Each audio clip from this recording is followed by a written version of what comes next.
LED घरात सगळीकडे LED बसवले पाहिजे. आता त्या पुढची बाजू नाही आता सोलरचे दिवे आहेत. दिवसभर सोलरमध्ये ठेवा, रात्रभर वापरा. हे पण दिवे आता भरपूर मोठ्या प्रमाणात वाढले. आपण जे ऊर्जेचे स्रोत आहेत ते सूर्य किंवा हवा याचे वापर जास्त केला पाहिजे. सूर्याचं तापमानापासून सोलर लाईट आणि हवेपासून वाईट एनर्जी तुम्ही तर पवनचक्की बघितली आहे. ही पवनचक्की अशी पवनचक्की तुम्ही जर घरी तयार केली तर तुमच्या घरची लाईट चालू शकते. आफ्रिका खंडातला एक 200 वयाचा मुलगा होता ज्याला शाळेत जायला भेटत नव्हतं, पण त्याला पुस्तकं वाचायचं होतं. कामाला जावं लागायचं पण त्याला पुस्तक वाचायची वेळ होतं.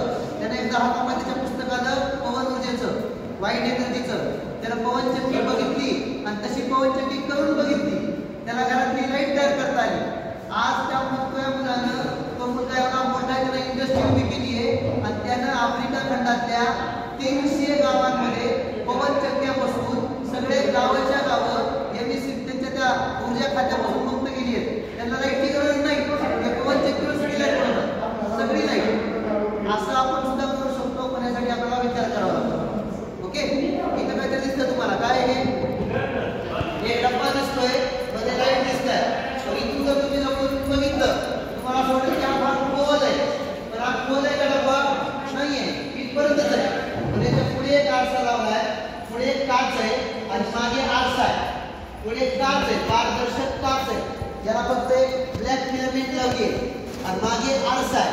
मग काय होईल, या लाईटची इमेज आहे, ह्या ज्या पट्ट्या लावल्यात लाईटच्या त्याची इमेज मधल्या आरशावर पडली, त्या आरशाची एक रिफ्लेक्शन इमेज या काचावर पडली, या काचावरची रिफ्लेक्शन इमेज पुन्हा आरशावर पडली. असं करून करून रिफ्लेक्टेड इमेज इन्फिनिटी तयार झाल्या आणि म्हणून आपल्याला हे खूप लांब आहे, खूप खोल आहे असा आपल्याला भास होतो. डोळ्याला फक्त काय होतोय, भास होतोय ना, पण खरं तसं आहे का मध्ये नाही. अशी इमेज तुम्ही तयार करू शकता. तुमच्या शाळेमध्ये हे उपकरण तुम्ही येईल, आता तुमची शाळा केएमसी मध्ये आली आहे तर हे उपकरण येईल सुद्धा. उपकरण नाही आलं तर बनवून घ्या, फार सोपं आहे. बघा इथं काय दिसतं तुम्हाला, वेगवेगळे आरसे 1 2 3 4 5 6 अशा 12 पट्ट्या लावल्या आहेत. आरसे तर वेगवेगळे. आपण जेव्हा एका आरशासमोर उभे राहतो तेव्हा आपल्याला एक इमेज दिसते. इथं 12 आरशांच्या 12 पट्ट्या आहेत, मग वेगवेगळ्या 12 इमेज दिसत नाहीये. उभा राहिला तर तुम्हाला एकच इमेज दिसते, आपली एकच इमेज दिसते, पूर्ण तुकड्या तुकड्यात दिसते पण एकच दिसते. आणि जिथं आरसा नाही तिथं आपल्याला इमेज असण्याचा भास पण होतो. हा सुद्धा एक ऑप्टिकल इल्युजनचा प्रकार आहे. तुम्ही हा सुद्धा एक खेळ म्हणून करू शकता किंवा असा तुम्ही तयार करू शकता. ओके, इथं काय दिसतं तुम्हाला, तुमच्यापैकी जे मुलं 8वीला कोण आहे, 8वीचे मुलं, हा तुम्हाला सगळ्यांना सरांनी कॅल्डोस्कोप शिकवलाय का? बघा इथं कॅल्डोस्कोप आहे ऑलरेडी. हा कॅल्डोस्कोप आहे, हा पाईप आहे. या पाईप मध्ये 3 विशिष्ट अँगल मध्ये आरसे जोडलेले आहेत. या आरशाच्या शेवटी काचाचे तुकडे टाकलेले आहेत. तुम्ही इथं यायचं, असं बसायचं, असं बसायचं आणि हे फक्त करायचं. तुम्हाला वेगवेगळ्या मध्ये डिझाईन घ्यायला तयार असतील. फक्त काचेच्या बांगड्या टाकून त्या डिझाईन सुंदर तयार होतात, तुम्ही पाहू शकता. याला कॅल्डोस्कोप म्हणतात, मराठीमध्ये शोभादर्शी म्हणतात. तुम्हाला हे अभ्यासक्रमात आहे की हे बनवून पहा. तुम्हाला हे बनवायला कसं शिकायचं ते आम्ही नंतर तुम्हाला पाठवतो. एखादं नळखंड देऊन 3 आरसे फक्त असे 60 डिग्रीच्या कोनामध्ये जर बसवले हे असे तर तुम्हाला कॅलिडोस्कोप म्हणजे शोभादर्शक तयार करता सर्च आहे. असे भरायचे फक्त. इथे त्याच्या खाली एक सोलर प्लेट ठेवलेली आहे. या सोलर प्लेटच्या आधारे ऊर्जा कशी निर्माण होऊ शकते ते आपल्याला इथं पाहायला मिळते. आता तुम्ही हे काय तुम्ही नेहमी पाहता सोलर पॅनल, त्यामुळे तुम्हाला काय वेगळं वाटत नाही.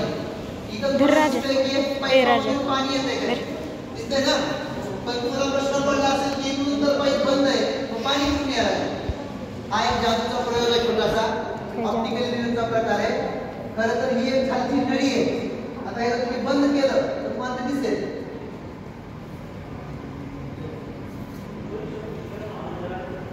आता मी पाईप बंद तरी पण पाणी बंद केले.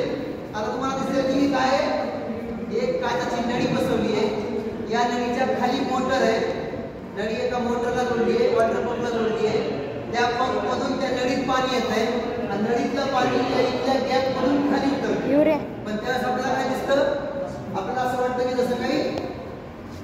वरून पडतंय. आपलं असं वाटतं की पाणी वरून येतंय आणि इकडचं कनेक्शन नाही. हा एक छोटासा आभास निर्माण करणारा घटक आहे, जादूचा प्रयोगमाना किंवा ऑप्टिकल इल्युजन तुम्ही याला म्हणू शकता. हे तुम्हाला पवनचक्की तुम्हाला सगळ्यांना माहित आहे. आता तिकडच्या पुढच्या भागात तर बीड मिळाल्यानंतर तुम्हाला अनेक पवनचक्की दिसायला लागलेले आहेत. हा पवनचक्की म्हणजे इथं हा पंखा बसवलाय वारा येण्यासाठी. वारा आला ते फिरेल, ते फिरलं की हे दोन दिवे लागतील. बघा पवनचक्की लक्षात येते का? हे जनित्र आहे. जनित्र म्हणजे काय? विद्युत जनित्र. इथे छोटं दिसतंय गोल इलेक्ट्रिसिटी निर्माण करणार जनरेटर तुम्ही त्याला म्हणू शकता थोडक्यात. डायरेक्टद्वारे वीज निर्मिती. ठीक आहे. आणि हे दोन छोटे छोटे तुम्हाला दिसतात. हे चक्र आहे. काय चक्र आहे? रंगीत चक्र आहे. याला म्हणायचं न्यूटनची वीज. काय म्हणायचं? तुम्हाला सगळ्यांना माहिती आहे की न्यूटनने पहिल्यांदा काय केलं? सूर्याचे 7 रंग असतात हे प्रयोगातून दाखवलं. सूर्यप्रकाशाचे 7 रंग असतात. त्याने एका प्रिझमचा वापर करून आपल्याला शिकवलं. आणि म्हणून हे याला न्यूटनची वीज म्हणतो. याला 7 कलर दिसतात. तुम्हाला दिसतात 7 कलर? या 7 कलरची रिंग आता मी फिरवतो, बटन दाबलं की फिरेल. फिरल्यावर हे 7ही रंग मिक्स होतील आणि एकच रंग दिसायला लागेल. ठीक आहे. बघा सगळे रंग मिक्स झाले आणि आता तुम्हाला फक्त दिसतोय एक रंग. ठीक आहे. उभा करून ठेव. दिसला? याला म्हणून म्हणायचं न्यूटनची वीज. तयार करू शकता. कलर कॉम्बिनेशन जर नीट झालं. आता इथे आपण सगळे प्रिंटेड घेतले म्हणून तो वेगळा लालसा रंगाचा दिसतोय. ओरिजिनल कलर जर आपण वापरले स्वतः तयार केलेले तर खरोखर सगळे रंग गायब होतात आणि पांढरा रंग दिसायला लागतो. म्हणजे सूर्यप्रकाशाच्या किरणामध्ये किती रंग असतात? 7. इंद्रधनुष्य निर्माण झाल्यानंतर चला आपली बाजू. तसं न्यूटनने काय केलं? 7 वेगवेगळे रंग घेतले आणि त्याच्यापासून